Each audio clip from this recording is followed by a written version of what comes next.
No? And if you remember, yung pong Sodom and yung Sodoma at Gomorrah, no? Na mayroong mga anghel na bumisita doon kay Lot para sila ay babalaan.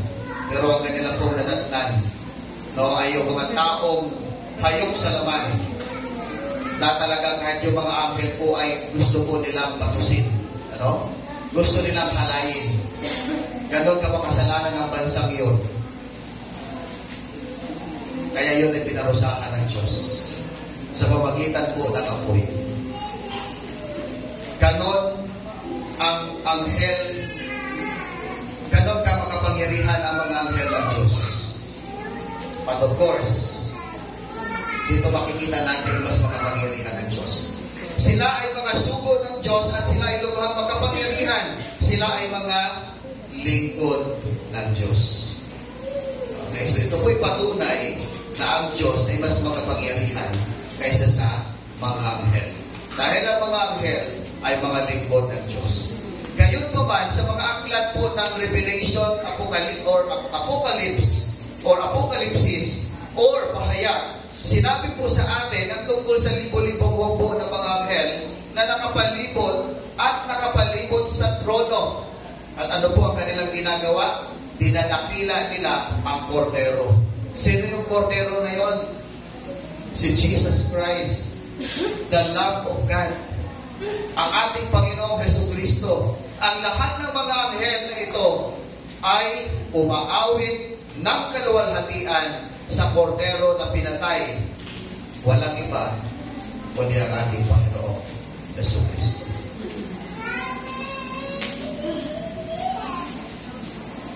Si Jesus ay nakahihigit sa mga anghel dahil si Jesus ay binigyan ng pangalan na higit sa lahat ng pangalan. Sa pangalan ni Jesus, luluhod ang bawat tuhod at ipapahayag ng bawat dila na siya ang Panginoon ng lahat.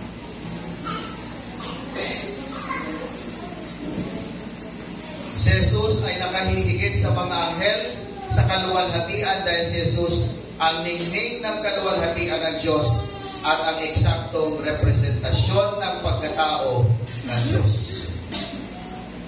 Marami sa atin ang nakakita ng maraming magagandang panuorin at kamangha-mangha mga eksena. Tama po ba? Lalo na kapag may mga events, no? O kaya in granding pagdiriwang, o kaya sabihin natin bagong taon. At talaga po namamangha tayo, no, sa mga fireworks display, yung mga in granding na pagtatanghal, ay nagpapakita po ng isang maluwalhating panuorin.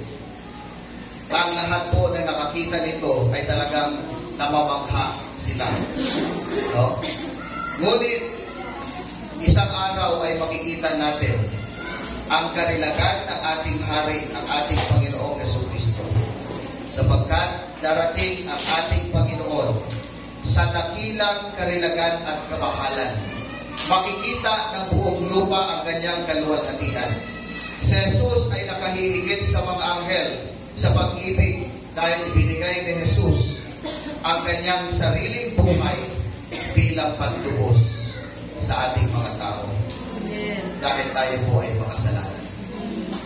Dahil sa pag-ibig ni Kristo, hinubad niya ang kanyang makaharing korona at namatay sa cross para sa kaligtasan ang buong sa katauhan.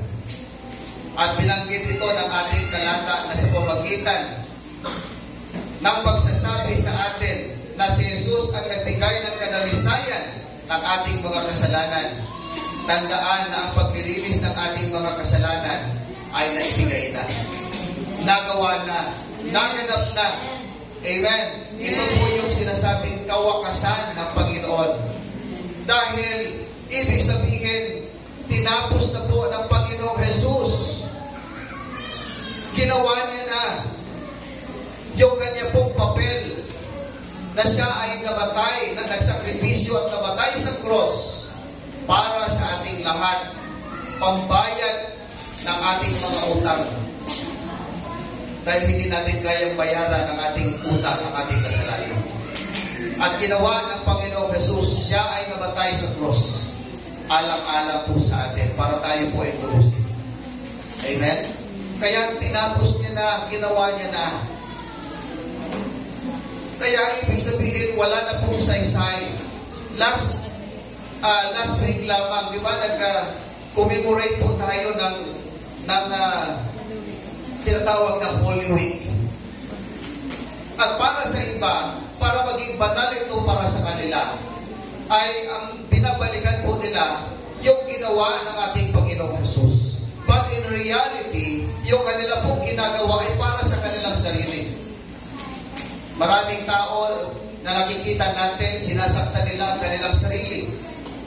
Mayroong nagpapanatigo, mayroong nagbubuhat ng cross o troso na napakabigat habang hinahampas-hampas, at mayroong nagpapapako sa cross. Pero ang kanila pong mga ginagawa, mga kapatid, ay para sa kanilang sarili lamang. Bilang kanilang panata at mapatawad sila sa kanilang mga kasalanan. Pero sa akin ng Panginoong Jesus, habang siya ay nakapako doon sa cross, at bago siya malagutan ng hininga, sinabi niya, nagawa niya na, it is finished. Natapos na. Ginawa ng ating Panginoong Jesus. Maling gawin man yun ng ibang tao, pero hindi nila kayang pantayan ang ginawa ng ating Panginoong Jesus. Sapagkat sinabi ko nga kanina, yung kanila pong ginagawa ay maring para sa kanilang sarili lamang at para sa kanilang sariling benepisyo o kapakanan. Subalit ang ginawa ng ating Panginoong Jesus na siya ay namatay sa napako at namatay sa cross, ang ginawa niya po ay para sa iyo, para sa Kanya, para sa kanila, para sa ating lahat. Amen? Palakpakan po natin ang ating Panginoon.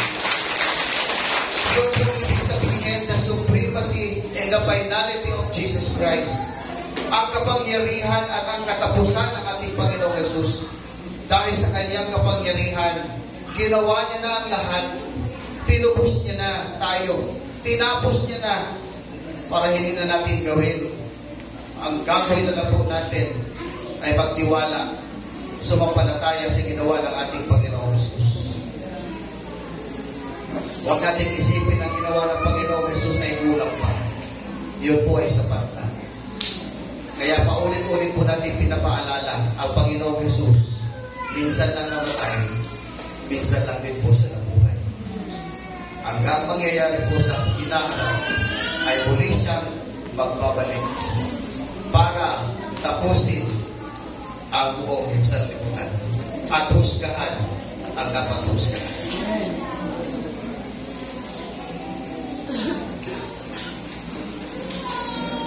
Sinasabi po doon, ito'y tapos na. Nagsasabi din iyan ang katapusan ng ginawa ni Kristo para sa kaligtasan ng buong mundo. Ang ating pagkadalisay ay tapos na o kaya nangyari na. Ito po ay pangwakas. Isipin po natin ang dakilang hari na ito. Ang Diyos na lumikha at umalalay sa lahat ng bagay na umalis sa kanyang trono, pumarito sa lupa upang iligtas ang kanyang bayan mula sa kasalanan at kamatayan. Kaya mga kapatid, may tao pa bang mas mataas kay Kristo sa panahon ngayon? Hello? May tao pa ba na mas mataas kaysa sa ating Panginoong Jesucristo? Wala. No one.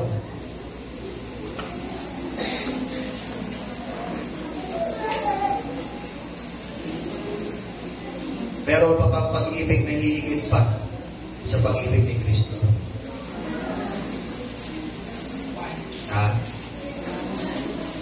Kaya kayo mga kadalagahan, pag may manliligaw sa inyo, sasabihin,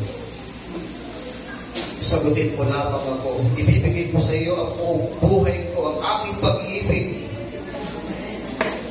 Handa ako mag-alay ng aking buhay para sa iyo.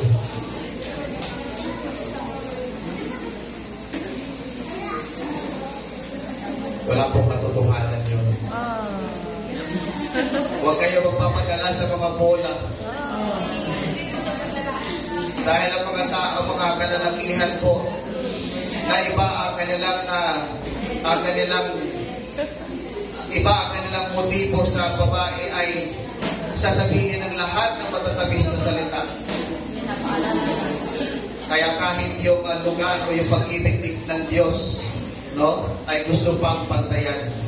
Pero ang totoo, wala pong makahihigit sa pag-ibig ng Diyos sa atin. Amen. Ibibigay ko ang aking buhay para sa iyo. Tapos nung inold up yung pagkakasimbahan, iniwan yung babae. Naawa tuloy yung hold-upper. Sabi ng hold-upper, yung boyfriend mo walang kwenta yun. Ibabalik ko na sa iyo itong inold up ko sa iyo. Ako na lang.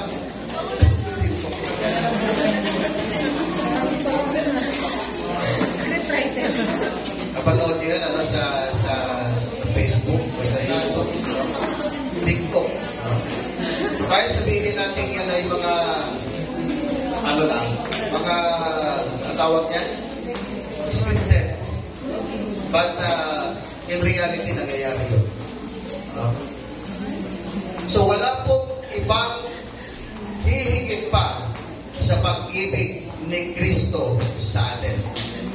Dahil ang pag-ibig ni Kristo ay para sa lahat ng tao, para sa lahat ng makasalanan.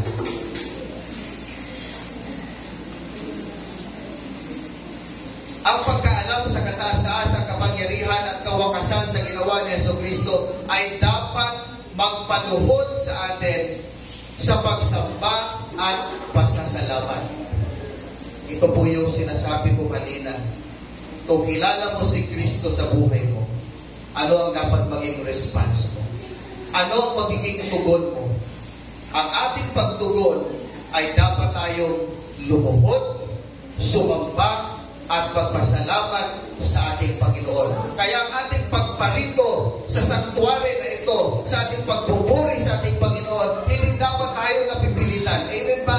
Amen. Hindi dapat natin ito gawing routine lamang, kundi tayo po ay gumigising tuwing umaga ng linggo o sa araw ng linggo, ihanda natin ang ating mga sarili upang tayo po ay sumamba at magpasalamat sa ating Panginoon. Amen? Kaya huwag po tayong napipilitan lamang tuwing Sunday na magpupunta tayo ng simbahan to worship the Lord, because worshiping God is our response to the highest being na Diyos na makapangyarihan at Diyos na mapagmahal, Diyos na umibig sa atin. Ang ating pong pagtugon sa Kanya ay pagsamba, pagpapasalamat sa mga ginawa niya sa atin, sa lahat na binigay niya sa atin. Amen po ba? Amen. Kaya pagalitan mo yung sarili mo kapag gumising ka ng umaga, iisipin mo, linggo na naman, ano ba ito? No, napapagod na ako magsimba, napapagod na ako pupunta na simbahan, napagkalayo-layo, ilang hakbang lamang ang pupuntahan ko. Diba? Kasi bakit? Pag ginawa lang natin routine yan, at wala sa desire natin to worship the Lord, no, para itaas siya, pasalamatan ng ating Panginoon, maaari po tayong mali sa gawain ng Panginoon. Pagka doon tayo nakatingin sa program, lagi tayo late. Bakit? Sa program lang tayo nakatingin. Hindi tayo nakatingin doon sa Diyos na dapat nating puntahan at sambahin sa lugar na ito. Amen? Hello? Hi! Kaya kapag ikaw ay napapagod na, yan na po yung sinyalis. Mawawala ka ng gana, palilay tayo sa gawain ng Panginoon. But if your heart's desire is to worship the Lord, pasalamatan siya dahil ginising ka ba, excited pumunta sa simbahan para maki-worship sa ating Panginoon. Amen? Hello? Hi! Ito ba yung masakit na katotohanan? Pero sabi nga ng Isaiah kanina, ang katotohanan ang magpamalaya sa sa inyo. Hello? Kaya pagkalagi tayong late, at makakarinig tayo ng gano'ng mensahe, masasaktan tayo. Pero tanggapin mo yan. Bakit? Yan ang magpapalaya siya. So our purpose at yung goal po natin, bakit po na tayo nandito? Because we want to give thanks and to worship the Lord. Amen. Palakpakan po natin.